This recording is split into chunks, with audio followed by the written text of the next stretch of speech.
बिस्मिल्लाहिर्रहमानिर्रहीम। My name is Mohammad Sufiyan. I am physics teacher. आज का हमारा टॉपिक है अल्टरनेटिंग करंट थ्रू इंडक्टर। हमारे पास एक सर्किट है जिसमें एसी सप्लाई मतलब अल्टरनेटिंग करंट सप्लाई और साथ इंडक्टर एल लगा हुआ है। हम अब सीखेंगे कि इंडक्टर के अंदर करंट कैसे फ्लो करता है या अल्टरनेटिंग करंट का क्या बिहेवियर है। सबसे पहले हम लोग जानते हैं कि इंस्टेंटेनियस करंट की equation which is I become equal to I naught sine omega T, इसे मैंने कोई नंबर 1 का नाम दे दिया है। By the definition of self inductance. Self inductance का फॉर्मूला था सेल्फ इंडक्शन वाले टॉपिक के अंदर induced EMF is equal to L del I over del T. इस इंड्यूस्ड ईएमएफ को हम वोल्टेज मतलब कि वी भी कह सकते हैं। तो हमारे पास जो del I over del T है बेसिकली ये है slope of I T curve. ये जो del I over del T है ये हमारे पास क्या है, slope of current time curve. Slope maximum होता है for vertical line, slope minimum होता है फॉर हॉरिजॉन्टल लाइन। अगर लाइन यूं वर्टिकल है स्लोप क्या होगा, मैक्सिमम।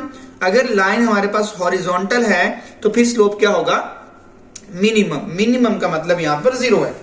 तो सबसे पहले मैंने इक्वेशन 1 को प्लॉट किया है। ये ब्लू लाइन जो ब्लू ग्राफ है ये बेसिकली इक्वेशन 1 का ग्राफ है। इस कर्व के ऊपर मैंने डिफरेंट पॉइंट पर टेंजेंट बना लिए हैं। अब उन टेंजेंट का स्लोप फाइंड करेंगे। ए पॉइंट पर टेंजेंट वर्टिकली अपवर्ड है तो स्लोप क्या होगा, मैक्सिमम। और मैक्सिमम होने का मतलब उस पॉइंट पर वोल्टेज क्या है, मैक्सिमम, जो कि वोल्टेज स्लोप के इक्वल है। और वोल्टेज मैक्सिमम की वैल्यू क्या होती है, V become equal to V naught, mean के पोटेंशियल मैक्सिमम है। अब बी पॉइंट पे देखें हमारे पास टेंजेंट हॉरिजॉन्टल बन गया है और हॉरिजॉन्टल का स्लोप क्या होता है, मिनिमम। तो वोल्टेज मतलब कि पोटेंशियल भी 0 हो जाएगा। हम इस पॉइंट पे आ जाएंगे। अब सी पॉइंट पर टेंजेंट वर्टिकली डाउनवर्ड है और वर्टिकली डाउनवर्ड टेंजेंट का जो स्लोप होता है वो मैक्सिमम होता है but negative. At point C tangent vertically downward है, स्लोप मैक्सिमम होगा बट नेगेटिव, तो वोल्टेज भी मैक्सिमम होगा but negative. Similarly at point D और सिमिलरली फॉर अदर पॉइंट्स। तो ए पॉइंट पर वोल्टेज मैक्सिमम था, बी पॉइंट पे वोल्टेज 0 हो गया, सी पॉइंट पर voltage maximum negative, D point पे वोल्टेज 0 और ई पॉइंट पे वोल्टेज मैक्सिमम। तो इन पॉइंट्स को मिलाएंगे तो हमारे पास एक ग्राफ आ जाएगा और ये ग्राफ किसका होगा, ये वोल्टेज का होगा, जो कि voltage basically slope of I T curve के इक्वल है। तो वेक्टर डायग्राम में देखें जो करंट वाली इक्वेशन है, ये करंट वाला ग्राफ है, वो 0 से स्टार्ट हो रहा है और पॉजिटिवली इंक्रीज हो रहा है, तो उसका वेक्टर अलोंग एक्स एक्सिस होगा। और पीक से कौन सी चीज स्टार्ट हो रही है, वोल्टेज, तो उसका वेक्टर अपवर्ड होगा। अब आई और वी ये दो वेक्टर हैं और इनके दरमियान एंगल कितना है, 90 डिग्री। अब आप देख रहे हैं कि ये एंगल कितना बन रहा है बच्चों, 90 डिग्री, 90 का जाविया बन रहा है। और इस वेक्टर डायग्राम ने एंटी क्लॉकवाइज क्या करना है, रोटेट करना है। तो इट मीन पहले वोल्टेज मूव करेगा फिर उसके पीछे करंट मूव करेगा। वोल्टेज यहां पर लीड करेगा और करंट क्या करेगा, लैग करेगा। अच्छा, तो अब यहां पर हमने देखा कि वोल्टेज और करंट इनके दरमियान जो फेज एंगल है that is 90 degree. Voltage lead कर रहा है, करंट क्या कर रहा है, लैग कर रहा है। अच्छा, अब हम करने जा रहे हैं बच्चों पावर इन इंडक्टर। इंडक्टर के अंदर पावर लॉस होती है या लॉस नहीं होती, पावर के साथ क्या होता है वो अंडरस्टैंड करने जा रहे हैं। पावर का जो एक्चुअल फॉर्मूला है इस चैप्टर में, या हम वेक्टर्स की टर्म में जब लेते हैं तो पावर के अंदर एक नया फैक्टर इन्वॉल्व होता है that is called cos theta. इसे बोलते हैं पावर फैक्टर, मतलब कि पावर का फैक्टर।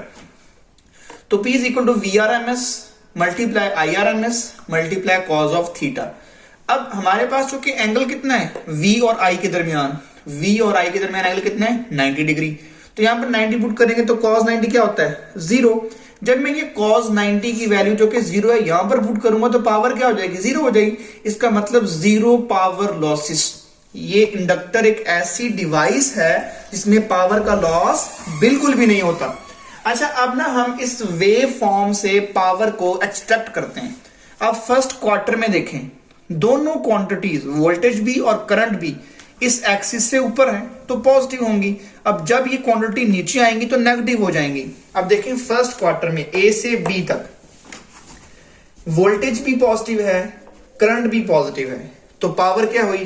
पॉजिटिव। मतलब कि एनर्जी गेन की टाइम के दौरान इंडक्टर ने, जब इंडक्टर को अल्टरनेटिंग क्वांटिटी के साथ अल्टरनेटिंग सप्लाई के साथ अटैच करते हैं तो फर्स्ट क्वार्टर में वो एनर्जी गेन करता है टाइम के साथ। टाइम के साथ जो एनर्जी गेन होती है दैट इज कॉल्ड पावर। तो सेकंड क्वार्टर में देखें, सेकंड क्वार्टर में वोल्टेज नेगेटिव है, करंट पॉजिटिव है, तो नेगेटिव पॉजिटिव नेगेटिव, इसका मतलब एनर्जी दोबारा से डिलीवर कर दी गई सर्किट को। अब थर्ड क्वार्टर में देखें, थर्ड क्वार्टर में वोल्टेज भी नेगेटिव, करंट भी नेगेटिव, नेगेटिव नेगेटिव पॉजिटिव, इसका मतलब दोबारा फिर एनर्जी गेन कर ली गई। अब उसके बाद देखें बच्चों, लास्ट क्वार्टर में देखें, करंट नेगेटिव है, वोल्टेज पॉजिटिव है, voltage positive, current negative, result क्या निकला? नेगेटिव। इसका मतलब एनर्जी दोबारा से क्या कर दी गई? डिलीवर कर दी गई। तो हमारे पास फर्स्ट क्वार्टर में एनर्जी गेन की गई, सेकंड क्वार्टर में एनर्जी फिर डिलीवर कर दी गई, थर्ड क्वार्टर में एनर्जी फिर गेन की गई, फोर्थ क्वार्टर में फिर गेन डिलीवर कर दी गई। तो एक लूप में टोटल 4 क्वार्टर होते हैं। 4 क्वार्टर्स के दौरान 2 क्वार्टर में एनर्जी क्या करेगा? गेन करेगा, और 2 एनर्जी क्या कर देगा?